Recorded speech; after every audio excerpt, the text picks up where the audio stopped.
Welcome to the Doctor's Farmacy. That's Farmacy, a place for conversations that matter. I'm Dr. Mark Hyman, and we have a great conversation today with the co-founder of Whole Foods, Walter Robb. And I just want to share a little bit about him because he's quite an extraordinary guy. He started out basically as a grocery store guy and working on the floor, just at the bottom up. But now he's an investor, a mentor. He's an advisor to the next generation of American food companies. He has a long and varied career, an entrepreneur ranging from natural food retailer to farmer, loves organic farming. I want to hear all about that. A consultant. He's joined Whole Foods in 1991 and in 2010 was named the CEO, co-CEO, along with John Mackey. And he also joined the board of directors at that time. He transitioned to leadership in 2017 after Whole Foods was bought up by Amazon, and I want to hear about that too. He now does great advocacy work and is passionate about greater food access in underserved communities. He serves as the chairman of the board for Whole Kids Foundation and Whole Cities Foundation, which do great work to bring food and access to good food to all sorts of communities and people and kids. He's on the board of directors of Union Square Hospitality Group and many other things. Food Maven, which is about food waste. I want to hear about that. And he loves organic gardening. He has his own gardening. He served on the board of directors of the Organic Trade Association and many other groups. And he's quite an extraordinary guy who's also graduated Phi Beta Kappa from Stanford in 1976 and is a father, grandfather, has 2 sons, a daughter, and 4 grandchildren. Welcome, Walter. Dr. Mark, great to be with you. Thanks so much. That was long-winded, man. I know, right? You got a lot going on. Well, you live long enough, your bio gets longer and longer and longer. Goodness. Thank you. Yeah, thanks for having me on. Whole Foods was, I remember being in college, and I think I shared this the other day. Yeah. And I would go to the food co-op, and it had a dirt floor. Everything was in burlap bags. The tofu was in big white buckets with water in them, and you had to volunteer and work there. And Whole Foods sort of grew out of that movement and started off as a very small enterprise. And you and John sort of co-created it, and yet now it's this massive company with almost 500 stores. It was recently bought out by Amazon, and has changed the way we think about food in America. So how did you kind of first get started with the idea of being a grocer, working in a natural food store? Were you kind of a hippie back then? Or Exactly. Well, to be clear, John started Whole Foods in 1980, and I started my own store in 1978. And we joined forces in 1990. My store was store number 12 for Whole Foods. But we were running parallel paths. But it's been a remarkable journey. A little easier to look at backwards and see exactly what happened over that period of time. But I think, like every young person, when you're trying to figure out what to do with your life, and I think for me, I wanted to do something meaningful. And I think the natural food thing really got started in the mid to late 70s when people said, hey, there's got to be a better way to think about food, and there's got to be a way that's more responsible to the environment and that is healthier for individuals and communities, because we'd seen the advent and the rise of processed food, frozen food, those sorts of things. And so we just kind of stumbled our way to the idea that started selling a little yogurt, a little few grains, a little, natural food. And from there, look what happened. It just grew and grew and grew. I think it was the fact the timing was right, that there was an interest in these sorts of forces of change. But I will say we never could have imagined that would have gotten to the size that we got to at the end in 2017 with almost 500 stores and 100,000 team members and 44 states and 3 countries. It all happened. I think we were just at the right place at the right time. Amazing. And when you started, did you have a vision that you wanted to create this giant natural foods business and change the culture, or you just sort of trying to grow and just work day to day? No, the vision which just deepened and strengthened over time was this idea that healthier food was better for the individual, and healthier whole food, whole with a small W, not a big W, was just more health giving.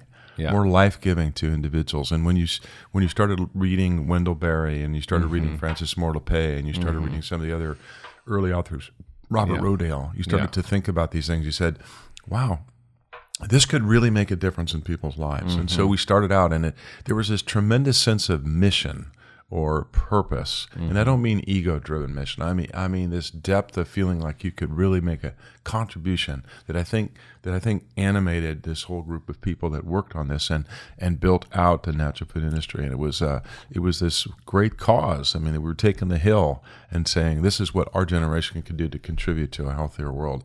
I don't even know how to describe it as we look back 40 years now and describe to you, but I suspect it's similar to what you feel in your own work. It's a calling of sorts to say, we can do something good here. And I think that's really what bound us together as we built the company over the years. And you see, what happens over history is you see these, marginal things that are happening. Yes. And I was involved in way back in the 70s too, and studied biological you were agriculture. getting your tofu out of buckets and stuff like that, and so was I. And buying our maple syrup out of a bulk thing. Exactly. Build a thing out of all that. I studied. I read Wendell Berry, The Unsettling America, The Soil That's and exactly Health by right. Albert Howard, and read One Straw Revolution by Manu Fukuoka, and all these books that were talking about how do we bring health back to the soil, to the planet, to our own communities. And That's right. It really influenced a lot of my thinking. In fact, I actually went to see Wendell Berry speak when I was at Cornell, and I was so excited because I wanted to be an organic farmer. And I told him, and he's like, do not do that. It's tough work. It's horrible. Don't do it. I'm like, okay. So Wendell Berry. So I became a doctor. And you did good, and you're doing fantastic work, and I know that you feel that sense of calling and that sense of responsibility to give. I think Wendell Berry talked about eating being an ethical act. And Wendell Berry was my hero.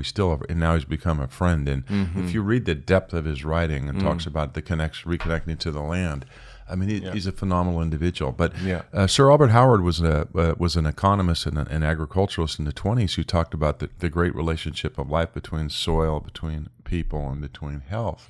And if you think about that, you talk about the fundamental insight that he's really talking about. We've come back around to that in the fullness of time, with much more understanding and much more ability to do something with that to create a healthier world. And it starts with soil, quite frankly, because we're losing 6 inches of soil for every pound of food we grow in the United States today. And the quality of the soil continues to deteriorate. This is where I think sustainable and organic agriculture are making a real contribution to building back up the quality of the soil. Because if it ain't in the soil, it ain't in the food. Well, let's about unpack as simple as that. That's a very powerful thing. I mean, the book Soil and Health is a strange title, right? Right. And yet it was back in the 30s when he laid out the connection between, like you said, that he has this quote, the whole subject of health of, the soil, man, and planet is one great subject, right? That's exactly right. Right.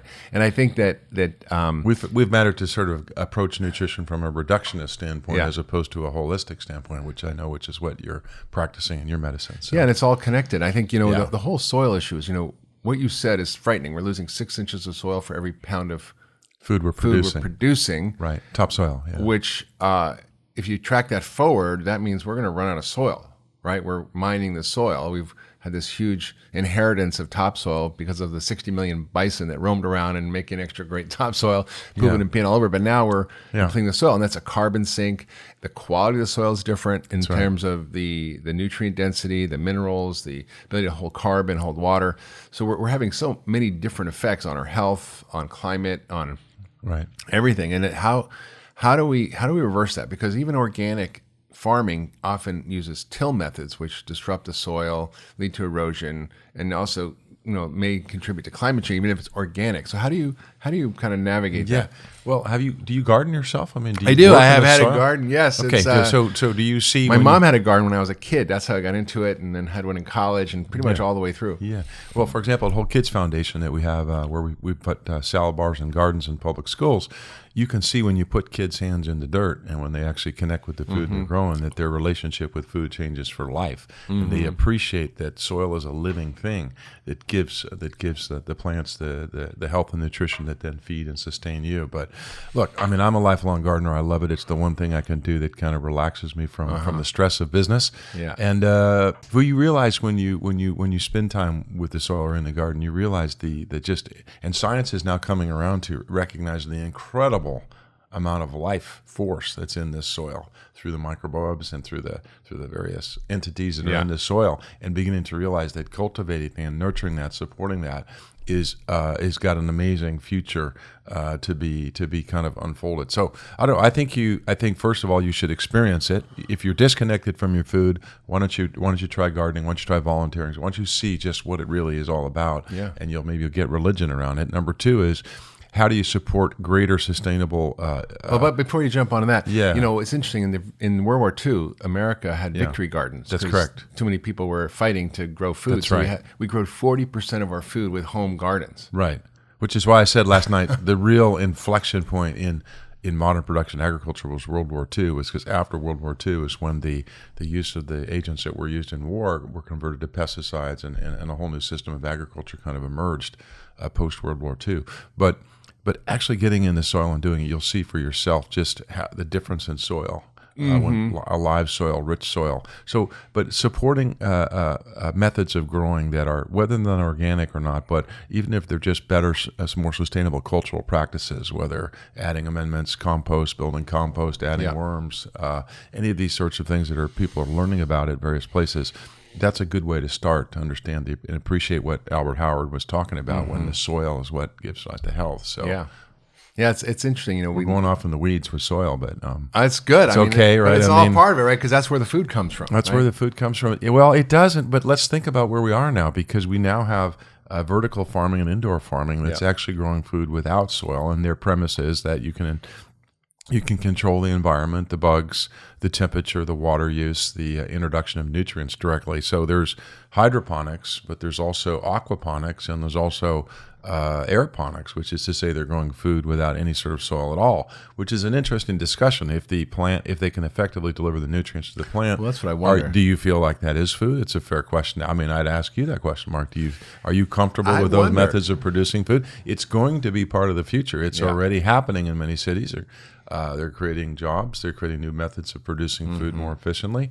So the question is, is there any sort of nutrient difference between the food produced in that way and the food produced outdoors? These are a new set of questions that we didn't really have, 50 years ago. Yeah, I thought about that a lot, and I'm like, well, wait a minute. Maybe it's organic, maybe it's healthy, maybe it's good, but what about the phytonutrient content, which actually comes from the plant being stressed? Like organic plants have higher phytonutrient content because they're actually stressed. Or what about the unknown things in the soil?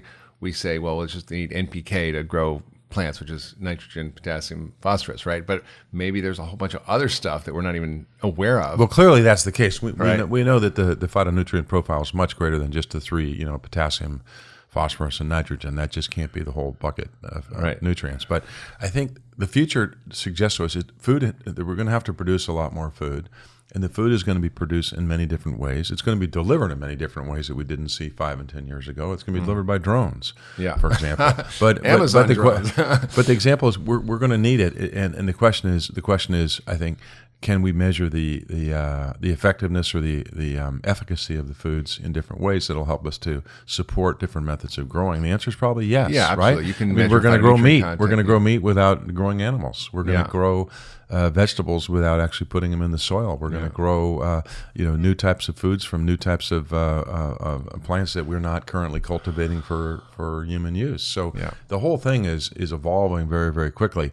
I guess what I'd like to see is that, as we talked about, I'd like to see that we kind of agree on a goal that we're building a more sustainable, healthier food system with better outcomes than we're seeing right now, that you well know because you treat them in your clinic. Yeah, and that we kind of have some.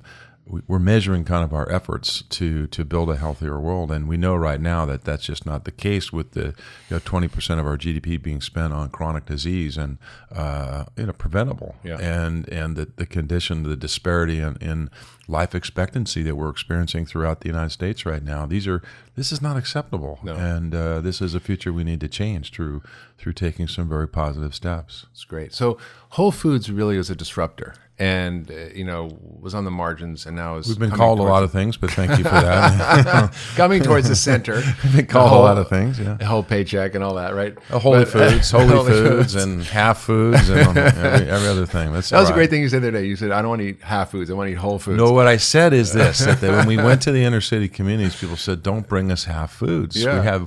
We want to have the same choices other people have." But yes. So what's happening now is a radical shift. I mean, we're here at the Milken Conference on the Future of Health. Right.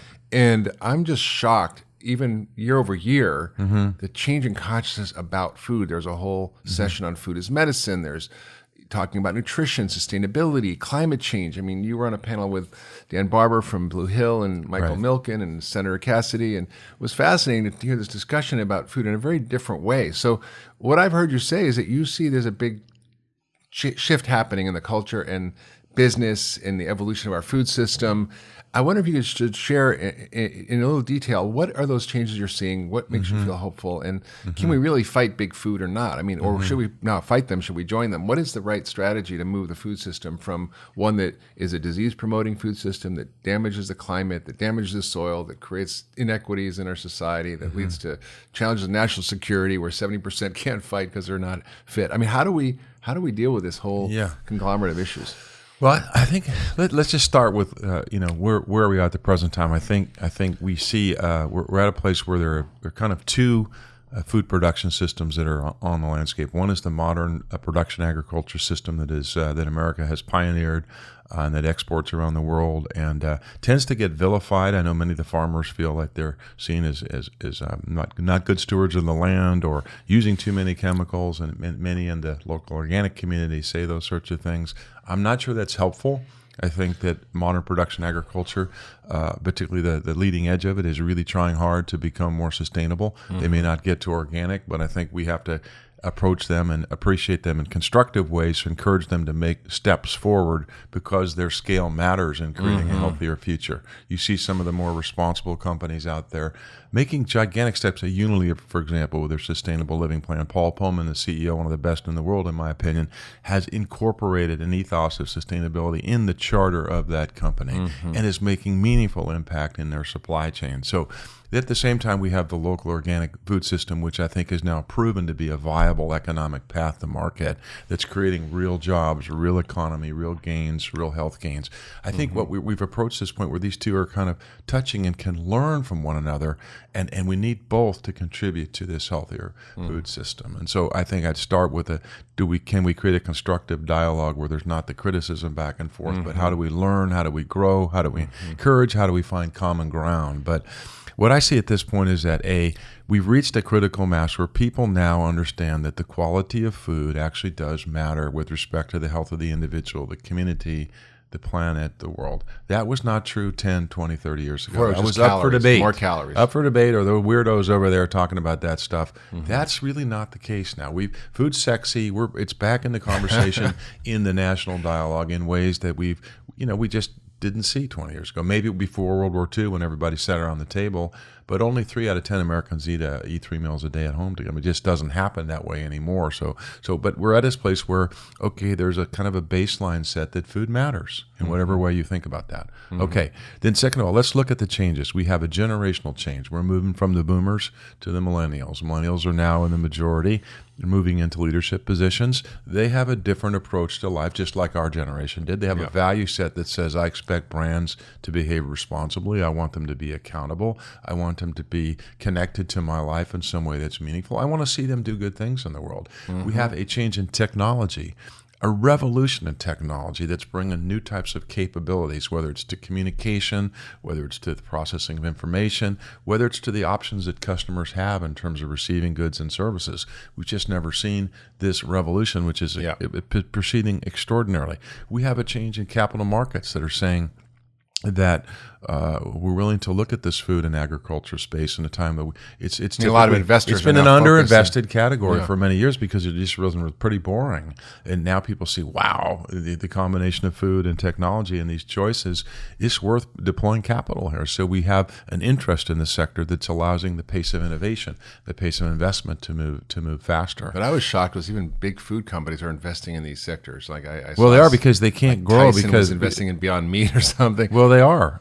$100 million, ridiculous amounts of money. And that's not a ridiculous amount for them because they're fairly large. But the fact is, they see that this future is emerging as well, and their job is to grow their company, and they realize they need to start putting some chips down in this future where it's going. So you've got this confluence of factors all happening that I think bring us, and you have the customer ultimately saying, I want different food choices. You have a whole new generation of entrepreneurs creating new companies and everything from seed to table. You have this, what I call inflection point, where we're now creating the new world order of food and agriculture from the ground up. It's literally happening before our eyes right now because the demand has shifted over here. I want different proteins. I want more plant-based foods. I want more responsibly grown meat. I want more accountability from my companies. I want to understand how this food affects my body. Tell me, I don't want to stay sick. I want to get well. So you have this extraordinary time that we're sitting in right now where this thing really is being reshaped. And with challenge and comes great opportunity. And I think that's the same thing for your line of work is there's now an appreciation for functional medicine. We're just talking about Alzheimer's, right? Yeah. Okay, now you can approach a subject that everyone's just gone, God, what are we going to do about this? You actually have some answers. So I think we find ourselves at a very exciting and creating time if we just will have the willingness and the courage to say, let's go and create that world that we think can be more healthy, more inclusive, more humane, more compassionate, more diverse, and more responsible. Yeah, that's true. There's a lot of people have thought of Whole Foods as sort of elitist, but actually things start on the margins like that at that level, but they filter in and they actually influence the culture and they influence, like we're seeing now, they move towards healthy food, they move towards organic, they move towards rethinking our food system. And it challenges the paradigm in a way that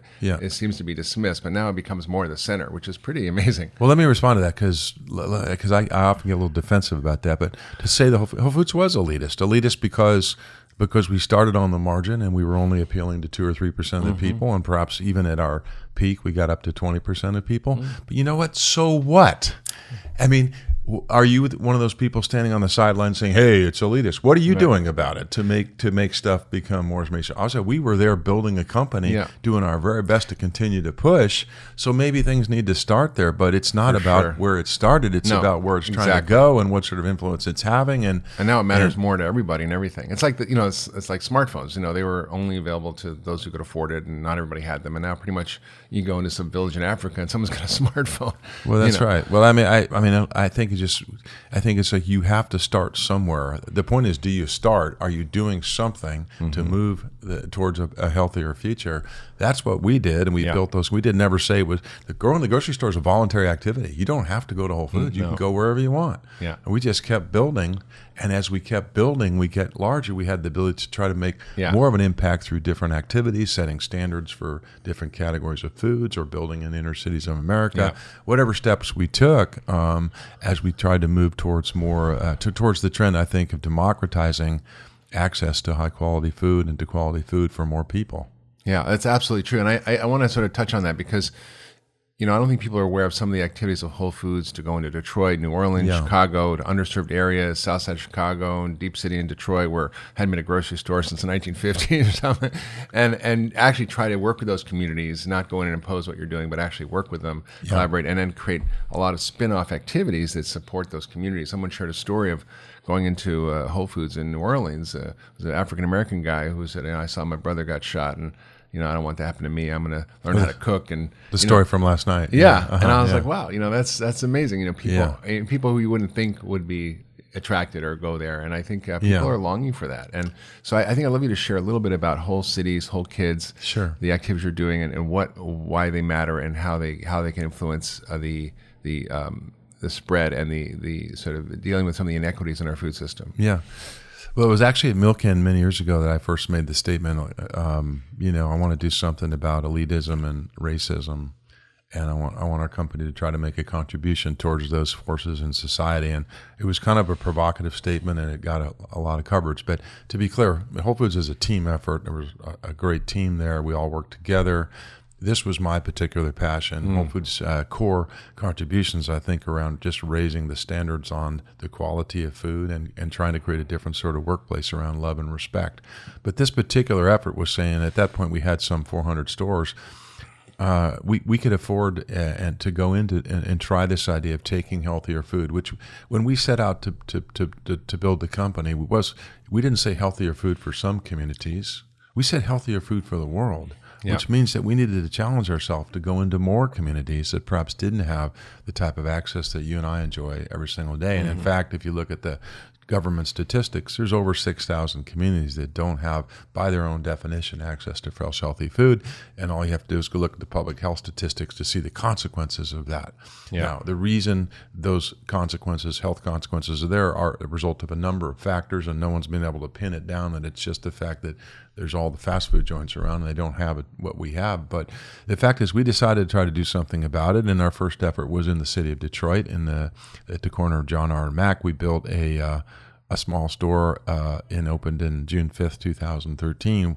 And it was my proudest day as a grocer, really, because we spent 3 years building connection with the community. But and we partnered that with a program called Let's Talk Food, because we learned it's the access, it's also the education, and the cultural relevancy that makes that happen. So I've seen firsthand that people are they're living their lives with a different set of challenges. Maybe they're on the SNAP. Maybe they're used to shopping twice a month. Maybe that the choices they have, but the public transportation system doesn't work, so they can't get to the store. So, these sorts of efforts on our part, we did it because we wanted to stretch into our mission of bringing healthier foods to the world. We wanted to try taking that, and I can tell you that as a company, we learned so much more from the city of Detroit than I think we gave to the city of Detroit. We learned about what it means to truly partner with the community. We learned what it means to truly listen to people about what they truly needed and where they were, and to meet them where they were. We learned about how they saw where Whole Foods was elite, and that some things were just not relevant for them. We learned about local products that they made. We gave them shelf space. We put 50 new suppliers on the shelves in Whole Foods and helped them to start their companies, to create the jobs. We partnered with the local public markets to be able to help facilitate that relationship. So I know I'm getting wound up on this subject, but I am really passionate about this mission, which I talked about at the beginning when we started. It's like, if you live your life from a sense of purpose and values, and if those for me are wanting to create a healthier world, and with whatever abilities our company had, it takes you to places that you wouldn't, that are not just safe, but are places where you're willing to say, all right, let's stretch into what that can do. And in this case, it took us to these 4 cities of Detroit, Chicago, Newark, and New Orleans to try to make a contribution to what the community themselves already wanted, which is a healthier future. They are losing their citizens. They are telling me, the pastors are telling me their parishioners are dying. They can see the health consequences. They themselves say they want different choices. You go there to try to support their own desire for a healthier future, not your idea of what their healthier future is, their idea of what a healthier future is. And you go there in service of that and in contribution towards that. And you mentioned last night, I'll just finish with this, you mentioned about, we went to New Orleans in partnership with the Broad Community Connection, which was a nonprofit trying to revitalize the Mid-City neighborhood, Liberty's Kitchen, which is a nonprofit startup that takes disadvantaged youth, teaches them culinary skills, and tries to give them a path forward in the world, which is the story you heard last night. With First Line Schools, which is the group that's supporting the charter schools in New Orleans, and with Tulane Medical School, who opened the first teaching kitchen for doctors. And we were all in the same building. We're a half a block away was the Katrina watermark of these buildings that were abandoned and not used. And together we created a wonderful creative sense of change in Mid-City New Orleans that's still there. And anyways, the point of the story is that everyone here that cares about a healthier future, everyone that's listening to your podcast, everyone that's your friend or associate that you're working with, if we share a common goal of a healthier future, it has to be for all communities and all people, not just for some people. And I think that's how we push through the elitism thing, and we say that this is not just for some people, this is for all people. What were the learnings out of Detroit 5 years in now? You mentioned some of them, but what changed in the community? Did they welcome it? Did they change their diets? Is there health outcomes that you've seen change? Like what have you noticed? Because you're in a tough neighborhood and with a very strange product for that neighborhood. I mean, I remember being in Cleveland, we ran a cooking class in a very poor area, healthy cooking, and 300 African-American women showed up desperate to learn how to make healthier food. And they didn't know what kale was or an avocado was. It was fascinating.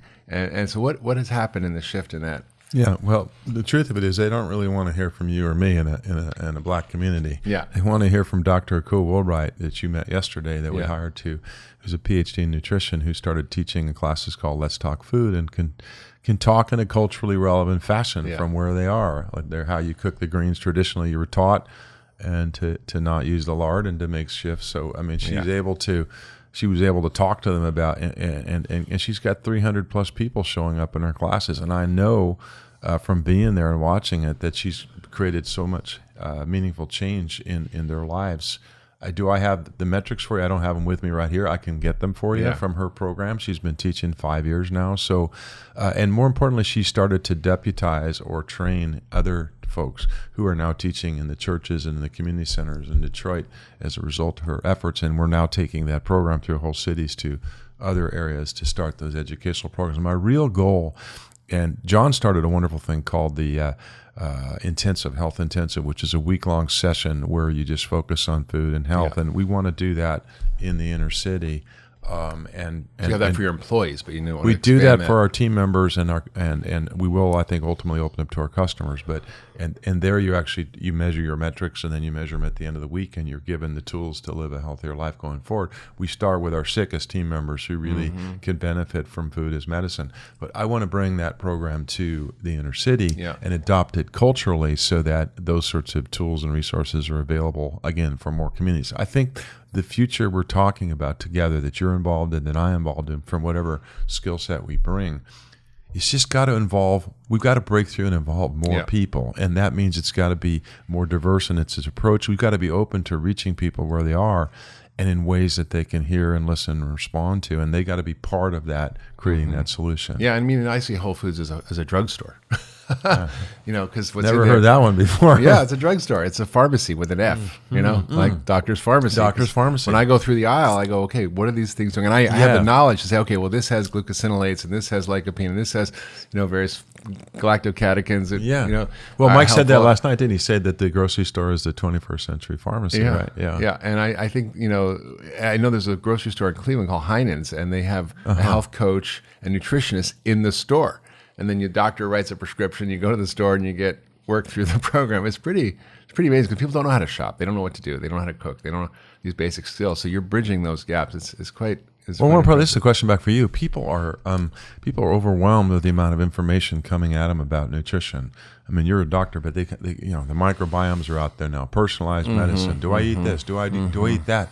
What do I do? How do I make sense of this? I have a busy life. What do you say to your patients when they come and say, I'm overwhelmed? I say, what am I supposed to do? Read my book, Food. What the heck should I eat? Which is why I wrote it, because people are so confused, They are. They're so confused. So I basically, that's what I wrote the book for, because that was a question I was always asked. And my patients were just like vegan, paleo, keto, intermittent fasting, whole, low fat, high fat. I mean, it's enough to make people what we've seen is people start on some of these things well-intentioned, and then it's hard for them to hold on to it. Right? So there's something that's being lost.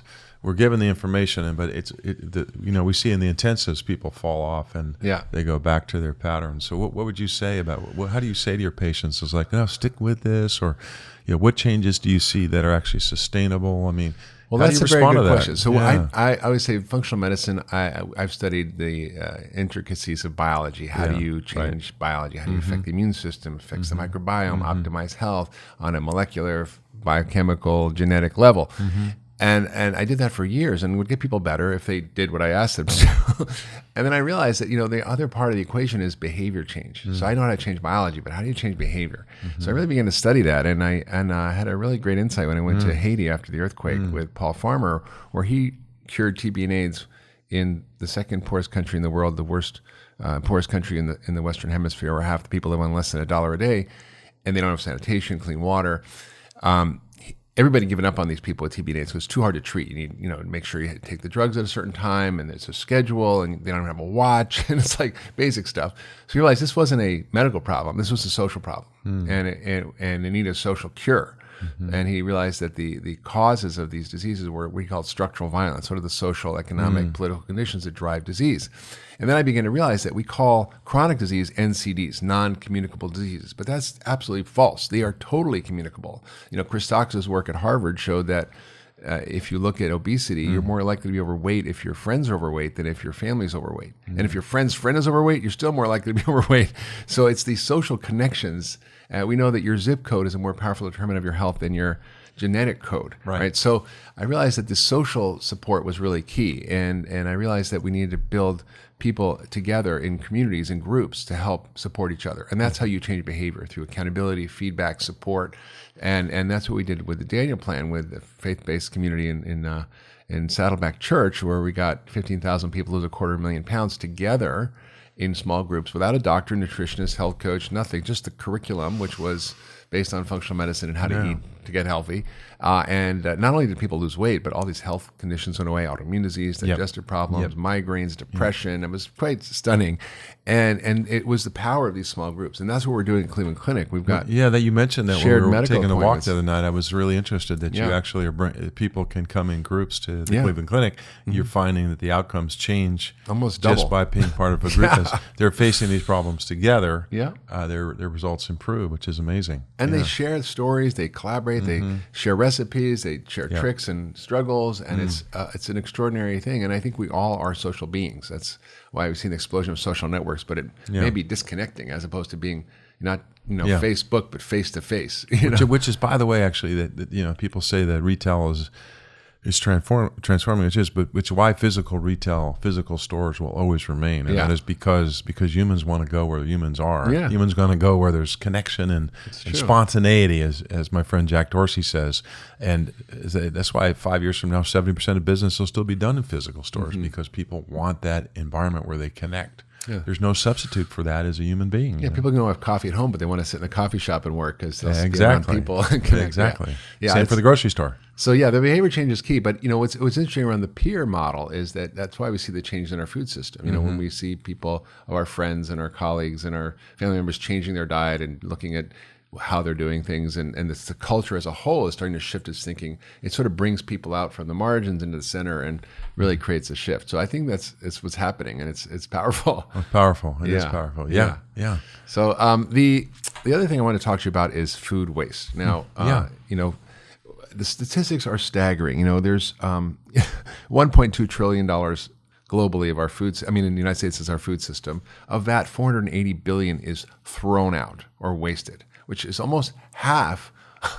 40% of our food is wasted, and people say we don't have enough food. We have to grow more food. We need GMOs. We need more access to food. There's food insecurity. We've got people starving around the world. There's 800 million people who go to bed hungry, although there's over 2 billion that go to bed fat, which is pretty frightening. It's more than twice. But I've never heard it said so starkly as that. Yeah, there you go. Okay. So when you think about the food waste problem, not only is it just wasteful because you waste everything from the seeds to the labor to the soil to the water to the to the human effort, the labor, exactly. the production of the food, all of those things, the retail. That's right. It's just massive, and also the effect on climate. And so you've been very focused on this, and Whole Foods is a grocery store, so I'm sure you have a lot of waste as part of that. And so you've really been active in this. Can you share some of your work around this and what you do at Whole Foods and some of the other projects like Food Maven that you're working on? Yeah, I can. Well, let's just make sure we, because the people hear the word food waste. What does that mean? What does it mean actually? But I mean, I think your 40% number is a good number in terms of the amount of the food that's produced. We're really good at producing food in America. We've gotten exceptionally good at producing very high yields. We're pretty good at eating it. We're not very good at using all of it. And that's kind of where we are right now. And we've come to a point in consciousness where people are able to actually think about this, where I think the last number of years, it was just like, well, we got to produce this stuff and we got to figure out how to do it. And now we're at this place that, as we said, there's sort of been a baseline established that the quality of food matters, or certain things set in place. The food conversations evolved to a point where we can actually talk about, well, wait a second, we're wasteline. 25% of landfills is food. Yeah. It's just thrown away. So, and why is that? I want to bad? make sure Just why is your that bad listeners for climate? understand it's not the scraps on the Whole Foods salad bars at the end of the day. That's not really, the tonnage is more the mismatch between supply and demand in the food system is where a lot of the food waste happens. So let me give you an example. Let's say a lettuce producer sends a couple pallets of butter lettuce to the Whole Foods distribution center in Denver. Okay, the produce it could be any grocer's distribution. It gets kicked, which in grocery parlance means that it was not to spec or it's perfectly good food, but it just doesn't hit the cosmetic ugly spec. food. Whatever. Or It's it's the too cosmetic small. spec. So where does that go? But if you send it back to the farmer, by the time it gets back, it's no good. So there's nowhere for it to go. So what happens now is it goes to the dumps, or it goes to Salvation Army or somewhere like that.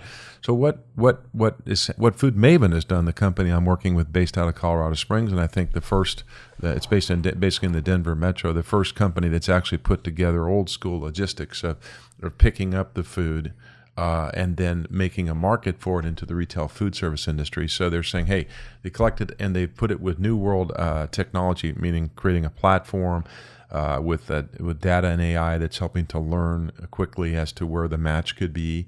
And by signing a contract with a major hotel chain who's looking for help with respect to that. So you have now where you're basically using markets to solve a problem. Like food service providers, people. I mean, these people buy a lot of food, but they're looking for a deal. Essentially, they're going to chop it up for different meals. There's no reason they can't use perfectly good food. So in real time, what happens is Food Maven picks it up and warehouses it and then makes a market for it into a market that hasn't really been served in that way. They get a deal. The grower gets something, and Food Maven takes a cut for its service. It's a win-win-win business model. Yeah, and so it's cheaper. So another example, let's say a chicken production company produces 200 pounds of fresh chicken breast. The customer, in the end, only wants 100 pounds of it because we don't know in retail like who's going to come in that day or how much they're going to buy. I mean, as good as we're good, we can't predict it. Sure. So what happens to that 100 pounds? Do they freeze it? Now they've got an extra expense. They got an extra labor. They got to worry about the inventory. Yeah. Do they sell it off price? No, that undercuts the brand. Where does it do? They got nowhere for it to go. It's a problem. So again, Food Maven steps in, takes that, and makes a market for it. Again, at a discount, but the chicken producer gets something for their work. The food service folks get a deal, and the food is used. So there's a good example, and there's others that are starting to say Imperfect Produce is another company that's doing a nice job taking and on a subscription basis to homes, saying, hey, we'll give you some of these off-form produce, and Whole Foods, in fact, has tried some pilot programs offering that in the produce department, saying ugly fruit, ugly produce. But really, it's a structural problem here that it's never really had a new world or a new era solution. Employing some of the technology platforms and the data to make markets, and that's what I think Food Maven is doing. So we have, as you point out, we have 20 million kids in this country that don't have food every morning. So we have places for the food to go, and we have a lot of people that are eating more food than they really need to. But mostly what we have is a sort of a standard, and there's a lot of food that gets wasted in the fields. Some innovative programs that are gleaning and taking into food districts, but the purchasing policies of school districts are such that they can't really use that. There's food safety concerns. There's a lot of these sort of institutional roadblocks to getting this food into the system. And a lot of those are being taken on now by some of these different nonprofits. But I think the main point here that you're making is that for the first time, the UN has made food waste a concern and put it on the whiteboard of saying this is something we got to do something. So it's surfaced now in a way that people can actually begin to really think about and be more aware of. And in fact, in the hometown of Austin, where I am, the city of Austin has just passed an ordinance requiring all their businesses to have a food waste provision. In other words, to make provision for how much food they waste and how they're using it. That's the first time I've seen a government actually say we're going to incorporate this into our a code of responsibility for a business. Now, how that's going to work, too early to say. It just passed. The University of Texas is now dealing with what they're going to do in their own food service business with respect to this ordinance. But so we're seeing signs of life that people realize, wow, we got to stop wasting the food. Even Denmark, for example, has had composting. So you can't throw food in the garbage. It's mandatory composting. San Francisco's done the same thing. Where even your home waste has to be recycled. Yeah, but I'd rather see it. I mean, I get the regulations important, but I'd rather see it come out of people's awareness that it takes a lot to grow this food, and we need this food. And so, how do we think differently about our responsibilities in using all of it? And not only that, in terms of and Chef Dan, by the way, as you know, has created all sorts of meals out of peelings and clippings, but also just stuff that people wouldn't use. He's actually to highlight the fact that you can actually cook great meals with food that otherwise would go to the dump, like the potato peels and the carrot peels, and I had that meal. It was like a scraps well, that's dramatic. But I'm saying you could take that chicken breast or that butter lettuce. It's perfectly food. It may not look as good as what you might want to buy, but the point is that you can make it's perfectly nutritious. So you have to make ugly food sexy by saying it's got more phytonutrients, it's better for you. It's, right. It's saving the planet. I mean, it needs a PR campaign. Yeah. Well, it's risen now to the area where people realize this is a serious concern because there's so much food that is being basically going to the dumps. And I think there's a chance to really do something about it. And now. the reason it's bad going to the dumps is not just that it's wasted, but it's a huge contributor to climate change. Because it releases methane, which is a much higher sort of toxic gas into the atmosphere. And it also, Paul Hawkins' work shows the third solution of all solutions to draw down carbon. If we fixed food waste, it would be the number 3 best way to reduce carbon in the environment, which is... Well, another thing that's happening, Mark, is that upcycling has emerged. There's now, at least that I'm aware of, 15 companies that are coming to market with to the customer with what they call upcycled product, which is to say they're going up into the manufacturing process, and the byproduct of manufacturing, they're turning that into upcycled chips or other products they're bringing to market that are more fully using the food products at the point of manufacture. So keep an eye out for upcycled products. That's pretty cool. And or taking, the waste stream and then turning it into pet food or some other usable form. So the ingenuity of American capitalism is beginning to say, all right, how do we use some of these byproducts or these products and create new revenue streams? The upcycled companies are cool. Quinn Snacks is one example of that if you want to check it out. And then on the pet food side, there was a company out of Colorado that's actually taking the waste stream, and then Whole Foods does kind of cool and actually takes some of that in banana boxes from produce and then sends it back where it's made into compost, and then we sell it back to customers as a garden amendment. So there's lots of creative ways to use this. So we grow it, we eat it, let's use it all. So could Whole Foods get to zero food waste? Hard to do. The health department has a lot of regulations about food safety for good reasons. A lot of the food, it really bothers our team members at the end of the night when the food from the hot bars, and they say, where does that food go? Well, we have to throw it away for food safety concerns. So we're not there yet. We have several stores. The ones in Colorado, for example, are really close to zero food waste, but it's a good goal. I know Dave Lewis that runs Tesco in the UK has set that as a goal for his supermarket chain and is kind of leading the charge amongst grocers to show people how they can do it. Many manufacturers have set that as a goal. We're not there yet. We're a long way from there yet, but the point is it's in the conversation now. And they have all the expiration dates, but they're not necessarily, it's best by, but it's not necessarily bad after the expiration date, right? Yeah, you watch the customers pick up those labels, they think, oh, God, I'm going to freak out if I eat this, and that's a whole nother conversation. Yeah. The point is that it's the ingenuity of the business that's going to, I think, and the customers are ready now for products that are upcycled or products that are made from waste streams. Yeah. They understand that this needs to happen, and you're seeing the beginning or the birth of a whole nother set of products that I think customers are going to support. I heard some crazy stories about some kids who were dumpster diving. I don't know, it was some major grocery chain, and they had all this perfectly fine food that was in the dumpster, like pounds and pounds of meat that, just little past due. And the store folks came out and got the police after them and protecting their garbage, which I thought was well, we actually did that ourselves. We actually, in California stores, we had a company come in and audit our dumpsters, and they laid out the tarp, and they went in the dumpster, and they laid all the stuff that was in there.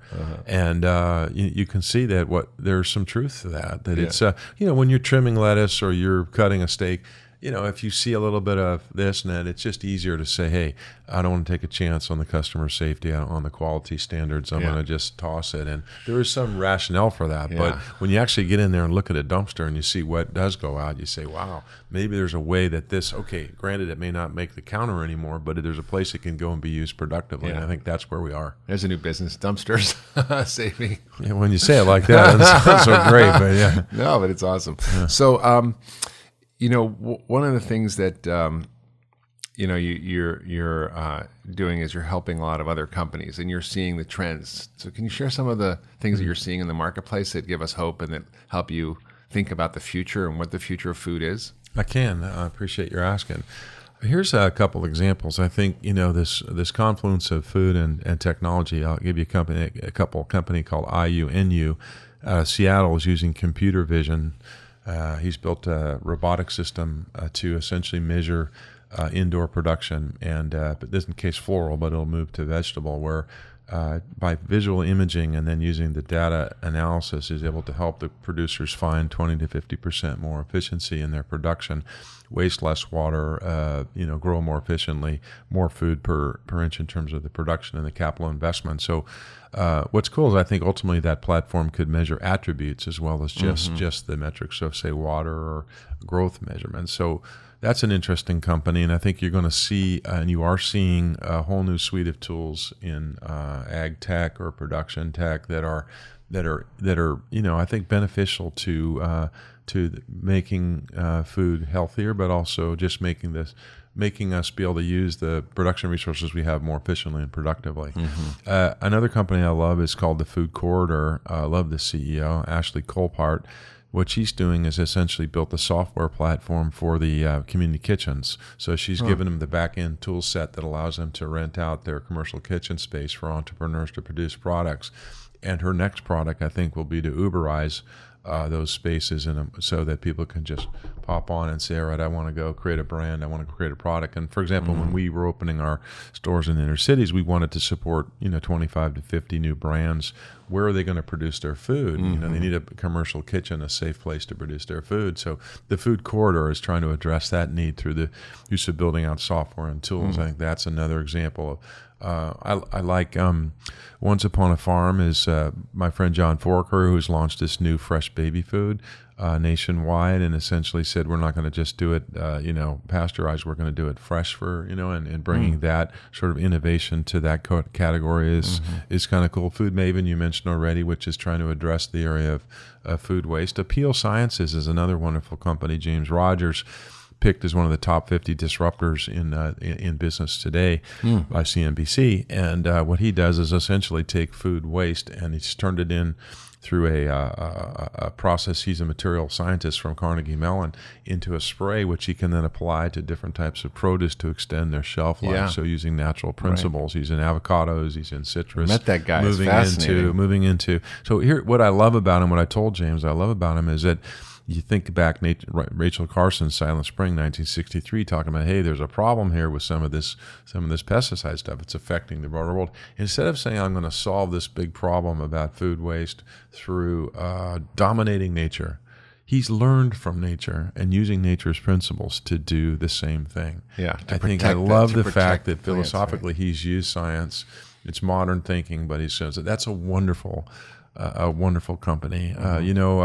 CC Vegetable Noodle Company in Austin. What he's done is essentially take vegetables, and he's created a machine that can turn them into pasta. And now he's figured out how to turn them into pasta shells. So for all the paleos out there, like for the people that want to eat more vegetables, he's figured this out and giving customers a wonderful way to enjoy vegetables that they might not otherwise do, making it easier for them to enjoy. Yeah, we had back in the day with spaghetti squash. What's that? Spaghetti squash. Exactly. We heard about that last night at dinner. But, I think there's just... There's many more. My son has a wonderful company called New Barn that I'm excited about what he's doing with organic almonds, and so there's a host of companies out there. But I think all of them kind of go on the trajectory of how do we make a more healthier world. That's the big tent. That's the big goal that everybody's moving towards. Whether it's on agriculture tech, food production, or new food products, we're seeing a new generation of entrepreneurs that says, I want to do things differently, and I want to use modern tool set, but I want to use eternal principles or age-old principles, and I want to do it in a way that my customers are going to really, whether it's prebiotics or probiotics, or Dr. Hebert told me last night he's got a new word, postbiotics. I don't know if you've heard that term. No, not yet. The confluence of what you work on in medicine, the confluence of what I worked on as a grocer, the confluence of these new tool sets from technology and data are creating these opportunities to create more wholesome food and healthier lives. It's pretty fascinating. There's a lot of conversation at this conference on food tech and ag tech. and the fact that food and agriculture have never been sexy places for investors. And now there's venture capitalists and big investors looking at the food and ag space to innovate around it. So what do you see 10, 15 years from now? What is the food space going to look like? Can you kind of imagine if you could? I mean, I don't know if you could have imagined when you started Whole Foods if where it's going to be today, but how can you project forward and see where we're going? Well, I mean, what we see, I'm a retailer by for many years, but what I see is that we have an industry that's essentially, as I said last night, about $1.2 trillion out of a total economy that's, call it 15, 16 trillion. So it's a meaningful part of the economy. In retail itself, what's going to happen, or what's happened already, is that the customer expects to be served holistically. So the retail of the future is a brand that's serving you physical stores, mobile, pickup, delivery, and digitally, right? So you'll be, what the grocery store of the future obviously is going to tilt more towards more fresh, more local, probably smaller. Center of the store probably gets fulfilled automatically. You probably have a checklist and you call your home device and you just ask it. In fact, we were working with one of the major appliance folks to actually make a Whole Foods refrigerator, which you'd be on the plane, say, coming home, you'd look at your phone, it tells you what's in your fridge. You say, I want to put an order for these things, and it's there in your fridge when you get home. So we're looking at a futuristic world where these things are all connected and you're served more seamlessly. And by the way, you don't ever have to go to the store. You can actually have it delivered by drone, or you can have it delivered in some way how you want. And you could have, there's a wonderful new company called Territory Foods, which is essentially Uberizing local chefs to produce medically specific meals or dietary tailored moves from local ingredients. So this thing is evolving incredibly quickly. I think it's all going to be driven ultimately by a customer who A, wants healthier choices, and B, wants the convenience, and third is wants the optionality to have it how they want it, when they want it. And they're going to be able to do that, whether it's a range of ethnic foods or whether it's a range of restaurant meals. They're going to be able to do that in any way, shape, or form. And I think the connected home is going to support that happening. The connected home and the connected retailer is going to allow that to happen very, very seamlessly. I already know people that don't even go to the store anymore. They just use the tool set to they see food as a function. They don't see food as pleasure, which is what I do, and I'm sure you do as well. I love going to the grocery store, but then I'm a grocer, so what would you expect? So I think we're going to see a world that is, and it's got a whole new suite of choices, because we are now seeing biology and technology develop cellular-based meat and more plant-based foods that are put together in the lab. Some of those things I'm not that excited about, but you're also seeing the development of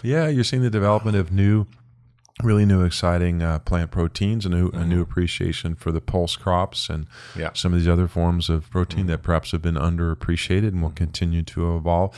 You're seeing an appreciation for just generally whole foods in general. And so I think the future will be more plant-based. I think they're going to see whether it's used for, I think the flexitarians are really driving that, not so much the vegans. The vegans are 3-4%, but these flexitarians are saying, hey, I'm willing to try choices 2 or 3 nights a week. And that's driving this whole new proliferations of plant-based foods that are going along. They're still eating meat, but and I think you're going to see, you're seeing generally under all the food companies a realization that the customers don't want preservatives out of. When McDonald's comes out, nobody's buying Campbell's cream of chicken noodles. And frankly, that soup is only about, I guess, less than 20% of their business. Even though I still think about it as the canned tomato, the Andy Warhol tomato soup. But what you're seeing is underlying all this is every food company today is realizing that the customer no longer wants the products of the last 30 years. They want new types of products. McDonald's is taking the preservatives out of their hamburger. McDonald's is cooking fresh hamburgers.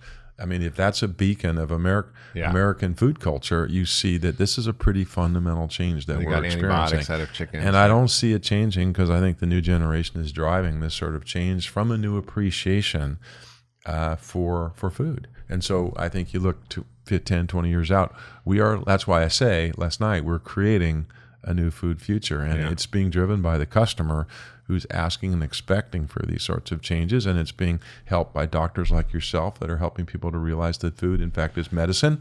As Hippocrates said, let food be thy medicine, let medicine be thy food. And it's being driven by the media, who's saying, hey, there's concerns here that we need to talk about. Did you realize this is going on? It's driven by manufacturers who realize that what they used to sell isn't selling so well. They've got to meet the customer's needs. and it's being driven by grocers who want to give customers what they want. So you've got all these things sort of coming together to create this new food future, which for me, as a grocer, spent 40 years kind of pitching the idea that healthier food matters is pretty damn exciting to see really it actually great. come in. I often say, like, I'm an older guy now, I'm 65, so I've been doing this 40 years plus. And I say to the young entrepreneurs, I said, we got it this far. We got the ball to the 20-yard line, whatever I said, whatever sport analogy you want to use. Yeah. It's now to you to take these things and create this future that we can imagine that's more inclusive, more diverse, more humane, more sustainable. And that's truly what I hope happens. That's great. Okay, last question. If you were king for the day and you had complete power to make any sweeping changes you want, what would you choose to do to help make the food better or the world better? Well, first of all, It doesn't have to be one thing. It can be first of all, I picked my queen Danielle to be with me so that we could do it together. But That's good. I'm not sure I would ever get king. I'm not much of an autocrat, but I'm much more of a Democrat or a Collaborator. a team-based player, and I've seen the power of team. But look, I think that what I've seen is that the real change happens on the local community level and from businesses, and I would find ways to really encourage business to take risk, innovate.